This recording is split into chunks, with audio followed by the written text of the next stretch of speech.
महाराज जी के आज के विशेषांक में रक्षा सूत्र परिवार के सभी सदस्यों का हार्दिक स्वागत है।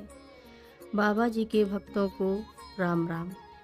अनेक अद्भुत घटनाएं एवं रहस्यों की तरह नींव करोरी बाबा जी महाराज तथा श्री सिद्धि माँ मेरे जीवन में बहुत पहले ही प्रविष्ट हो गए थे, जब मुझे उनकी दिव्यता का भान तक नहीं था। 70 के दशक के अंतिम कुछ वर्ष बचे थे और श्रीमती इंदिरा गांधी देश की प्रधानमंत्री थीं। उन दिनों में अपनी पीएचडी की थीसिस पर काम कर रही थी, जिसका विषय श्रीमती गांधी के 10 वर्ष के कार्यालय में हुए सामाजिक और आर्थिक बदलाव पर केंद्रित था। मैं अपनी थीसिस के विषय में परामर्श करने के लिए अपने प्रोफेसर डॉक्टर मिश्रा के घर जाया करती थी। दार्शनिक व पुस्तक प्रेमी डॉक्टर मिश्रा शहर में अपने छोटे से घर में रहते थे। घर में अलमारियां न होने के कारण घर के हर कोने में पुस्तकों के ढेर लगे रहते थे, जिन पर धूल की परत जमी रहती थी। जब प्रोफेसर साहब अपने काम में व्यस्त होते, तब खाली समय पाकर मैं इन पुस्तकों को देखने लगती थी। इन पुस्तकों को देखने में मुझे ऐसी उत्सुकता होती और ऐसा आनंद मिलता जो कि एक बच्चे को ट्रेजर हंट के खेल में खजाना पाने पर मिलता है।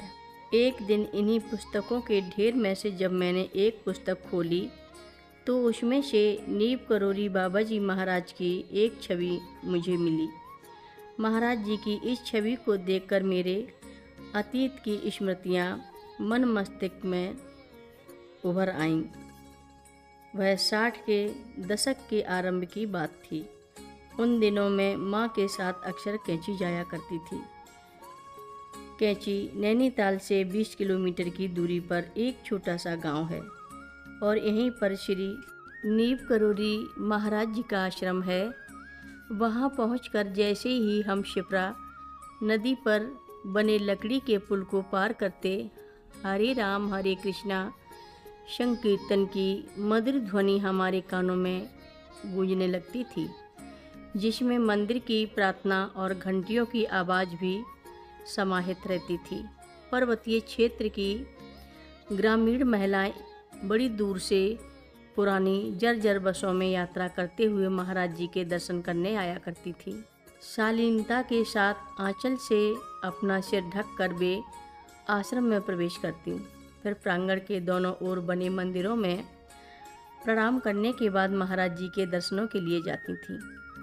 महाराज जी विंध्यावासिनी मंदिर के पास बने बारामदे में अपने तख्त पर बैठे भक्तों की भीड़ से घिरे होते थे।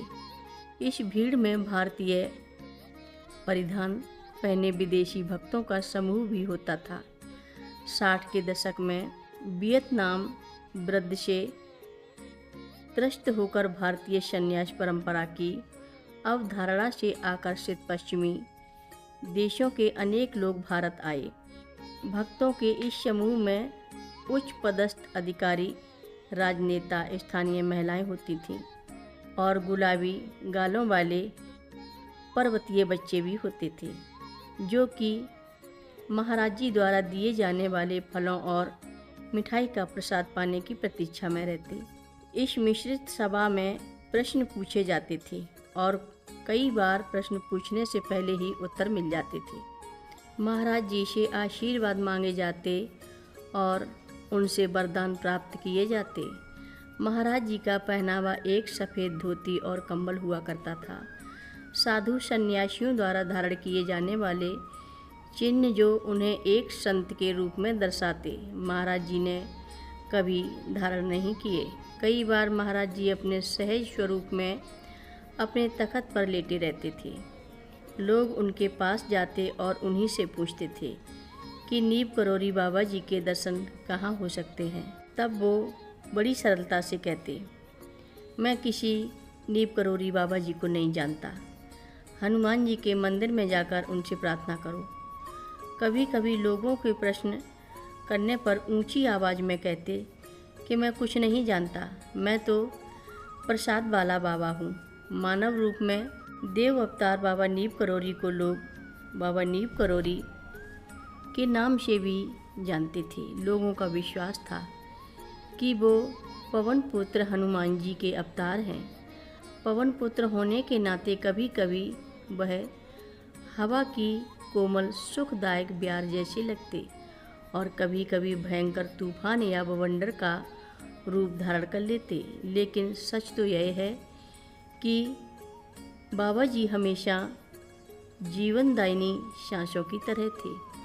सीमित शब्दों में उनको परिभाषित करना या मानव वृत्ति से उनके गहन तत्व को समझना असंभव है। कोई सीमा उन्हें बांध नहीं सकती थी। उनका ना कोई आदि था और ना कोई अंत। कथा लंबी है, आगे की कथा सभी भक्तों को अगले भाग में सुनाएंगे। हर रोज़ महाराज जी की कथाएं सुनने के लिए सभी भक्तों का धन्यवाद।